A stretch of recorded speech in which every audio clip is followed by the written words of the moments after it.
Hey friends, Dave here with Stahls. If you've been thinking about taking your heat press on the road, whether it's to a festival, a sporting event, maybe a market, or even setting up a hat bar at a local brewery or something like that, well, you're in the right place because today we are diving into the ultimate guide for on-site printing.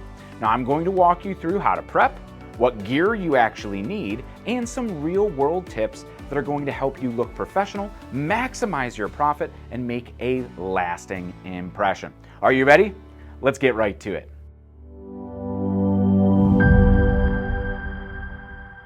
So the inspiration for this video came from a decorator I was chatting with down in Nashville, Tennessee. Essentially, they paid off a Hotronix 360 IQ in just a couple of hours with a hat bar printing on site for a brewery's anniversary party, right? So essentially what they did is from one blank foam front trucker cap with one decoration, which was the brewery's logo, essentially they charged $25 for that, making almost $10 in profit right there on one hat. That's even splitting profits with the brewery too, right? But with the display they had on site, essentially they showed 3, 4, 5 patches on each hat. Now to add a patch to the hat and customize it, it's an extra $5. And what they had was a whole bunch of Nashville themed patches, from guitars to cowboy boots and even cowboy hats, all right there on the table laid out for people to customize their own hat. So it was an experience and super profit packed, and in just one evening they paid off the investment of their heat press and even profited and gave money to the brewery. So I thought, wow, we need to take on-site printing and all of the tips that we talked about in that conversation, as well as the tips that I've picked up over the past 15 years of apparel decorating, and put them all in one video right here. So first up, why does on-site printing work so well? Well, it's pretty simple. It's instant gratification, right? When customers could see, choose, and walk away with a personalized piece of apparel or merchandise, it drives and supercharges impulse purchases. People love the idea of owning something unique made just for them or by them, and then coupled with an event or an occasion, it couldn't be more perfect. People buy t-shirts all the time as a memento or a souvenir of an experience, so it's just overall a great opportunity. Now, when you offer different options or choices and customers get involved, like in a hat bar that I was just talking about, you're not just selling shirts or hats, you are selling an experience of customization, which in this day and age of so much fake stuff online, these authentic experiences are priceless. Of course, with printing on site and on demand, it's low risk. You only print what sells. That means you're not stuck with leftover pre-printed inventory after this one-time event. You're only left with the blanks that you're sure going to be able to use in the future. On-site customization draws a crowd. At a hat bar, for example, you let customers pick a hat, choose a patch, and then they watch you press it right there. That moment of creation, it is absolutely magnetic. Now people gather, they watch other people create their hats, they watch them get purchased, they watch them get made, and they're gonna buy one themselves, right?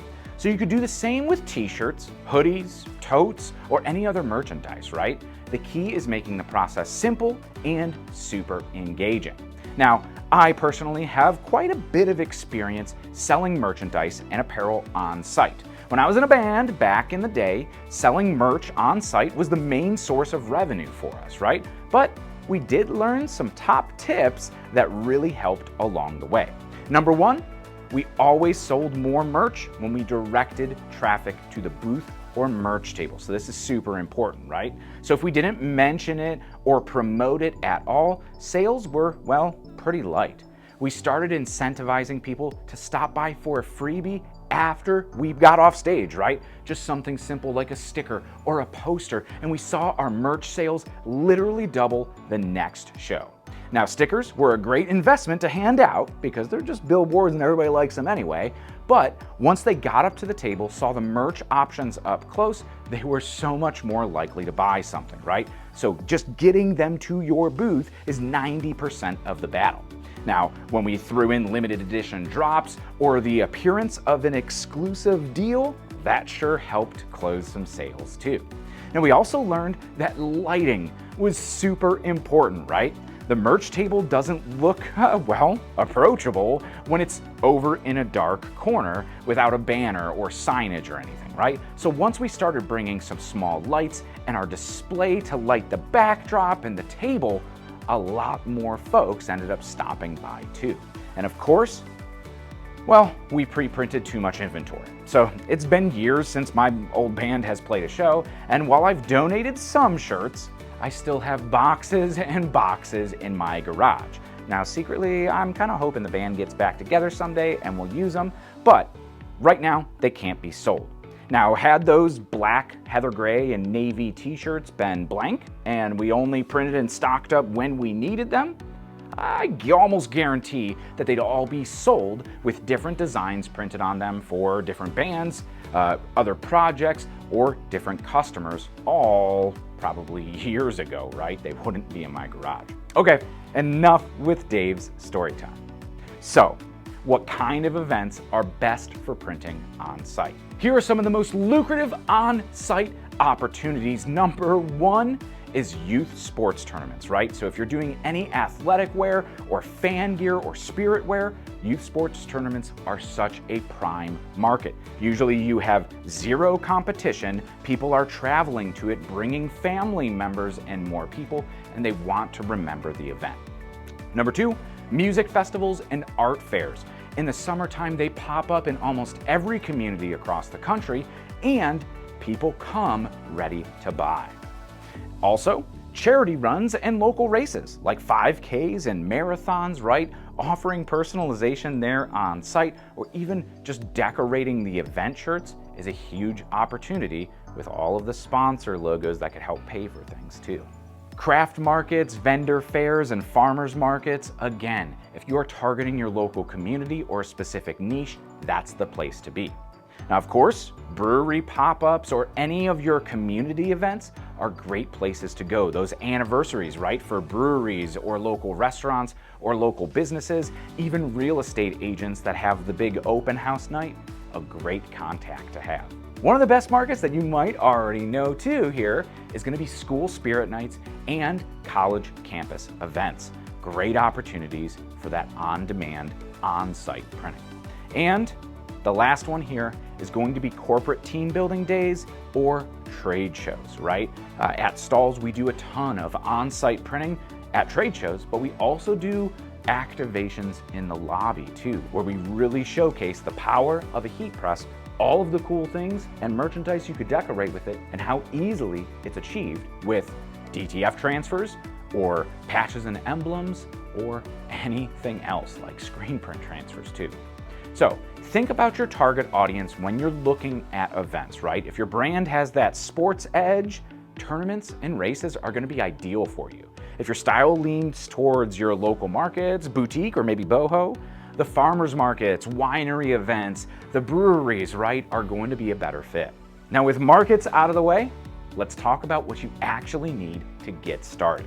So first up, the right heat press. So for t-shirts, a 16x20 autoclam or something even like the A to Z or a max press is going to be a great option.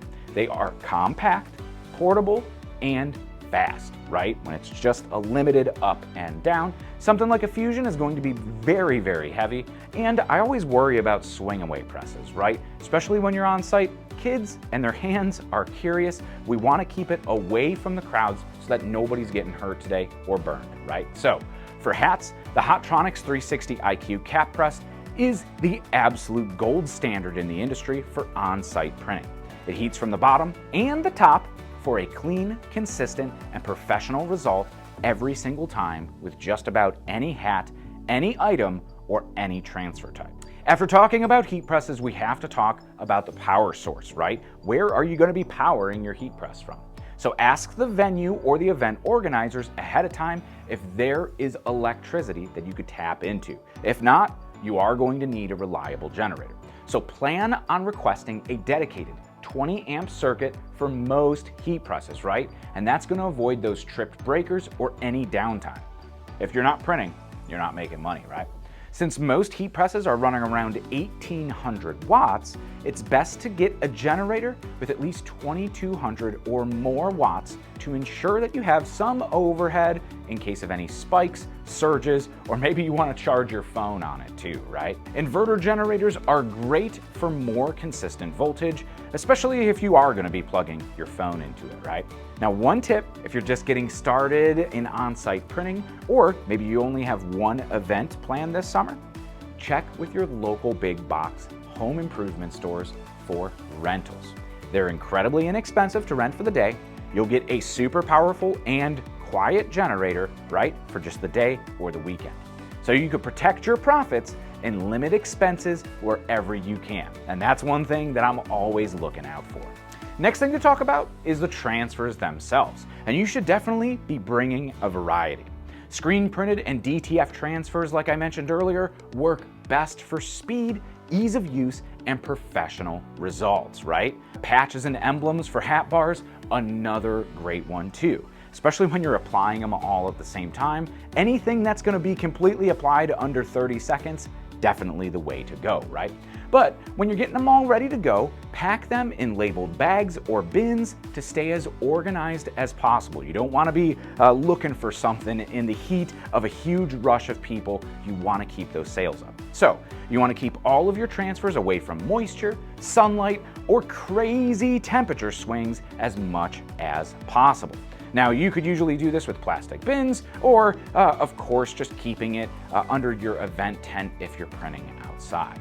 Now, for customization, you could definitely bring a vinyl cutter like a Cricut or a Silhouette, a Graphtec or a Roland, and keep it on site for names and numbers, especially for those sports tournaments. Or you could only stock individual numbers and letters too, so you don't actually have to do any of the art and cutting, right? One of my favorites are standard personalizations like mom, dad, brother, grandma, etc., right? But like I mentioned, just be careful with designing, cutting, and applying on site. It's a process that if you are not staffed or super well equipped for, it could seriously slow down the operations at the booth, leading to lost sales, right? So being able to just grab a blank, grab a transfer, and press it makes it nice, quick, and easy. Now with transfers covered, let's talk about blanks. Let's keep it simple here too, right?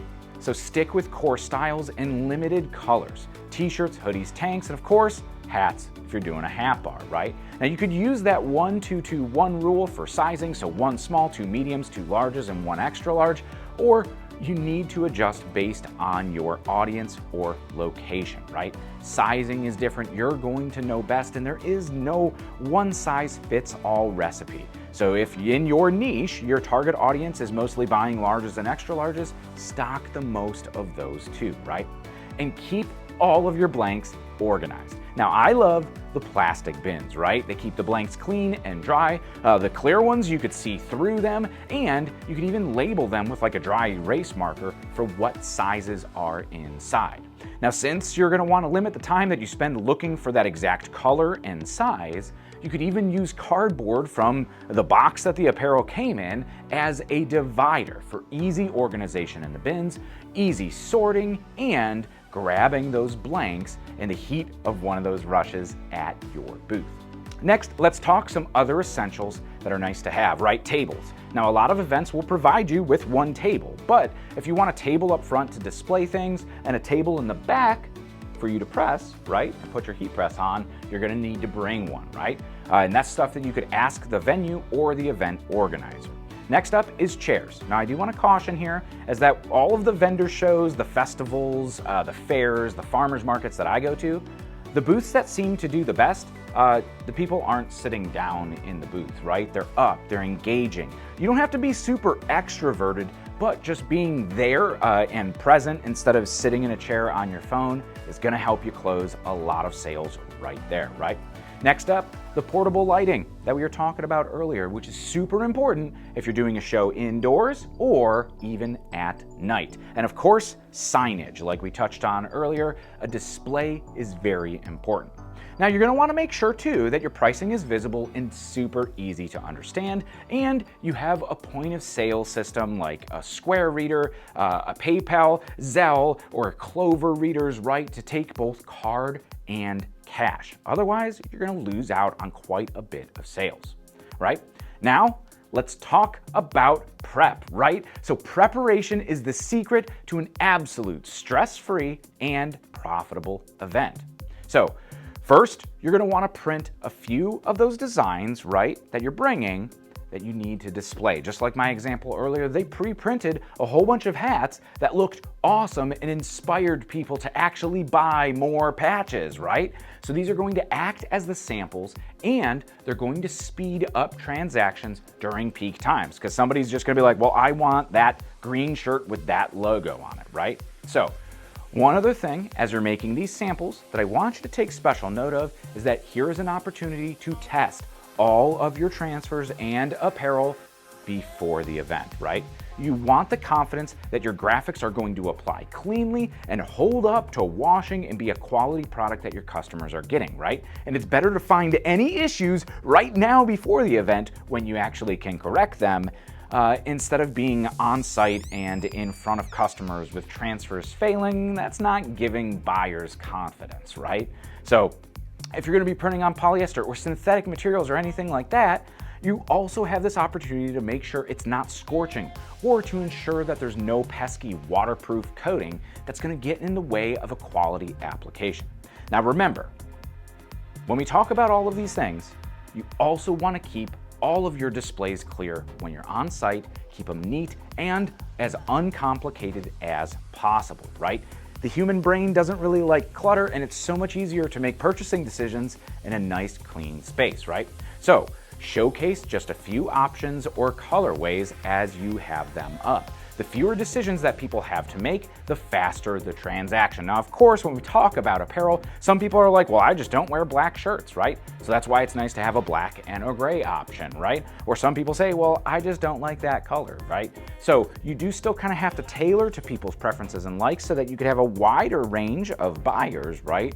But too many decisions and people aren't going to pick one out, or it's going to slow the entire process down, which is also going to hurt your sales, right?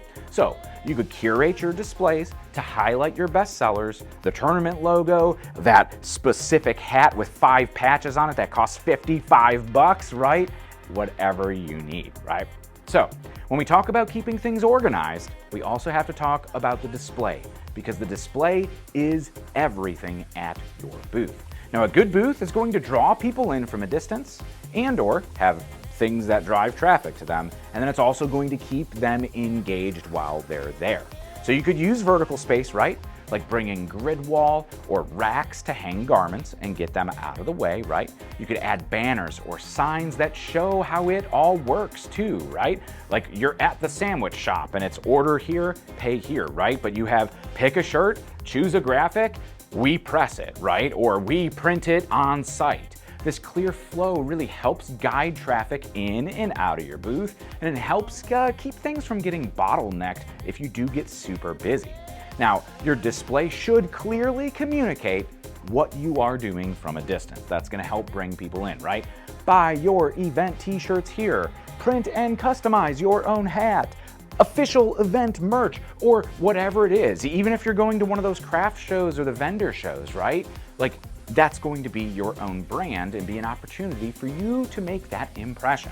Now, if you are limited on space, you could mount sample shirts or hats even onto foam cord, right? And attach them to the tent on that grid wall, or put them on tables with Velcro. It's clean, easy, and eye-catching, right? Where you could still see the fabric color choices and you could see the design choices.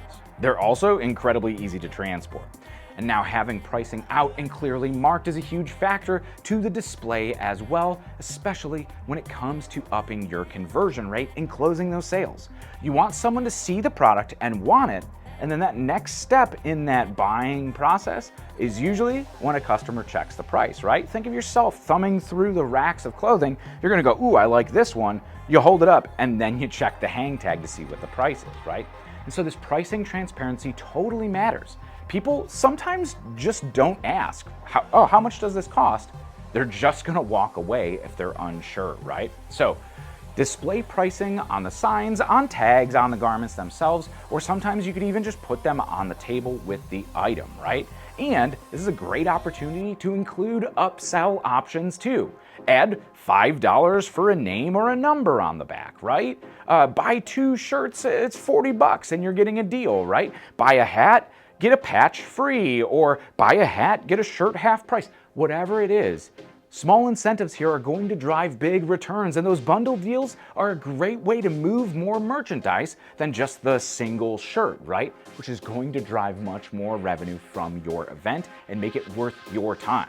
Now group hats and tees together, or maybe a t-shirt, sweatshirt combo, whatever it's going to be, right? All right, next up, we have to look for extra ways to promote yourself, right?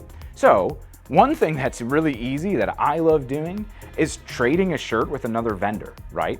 And in some cases, if it's like supposed to be a sunny day and it's kind of chilly and you give them a hoodie, they're going to wear it all day. And it's like walking advertising or advertising at another booth at the same show, right? So that's awesome to be able to make those connections. Now, one thing too is you could offer a QR code to follow your business on social media, right? And be that, get that following even after the event, or you could have them order more online later, right? So a whole bunch of stuff that you could be doing right here. Now, especially if it's a sports tournament, sponsoring a local team and really getting involved, or offering to the event to provide staff shirts for the organizers or the volunteers is a great opportunity too, right? And if the event is large and is going to have a printed map or brochure, see if you could advertise in it too, right? Any way that you could bring people to your booth is going to be a huge win and lead to more sales.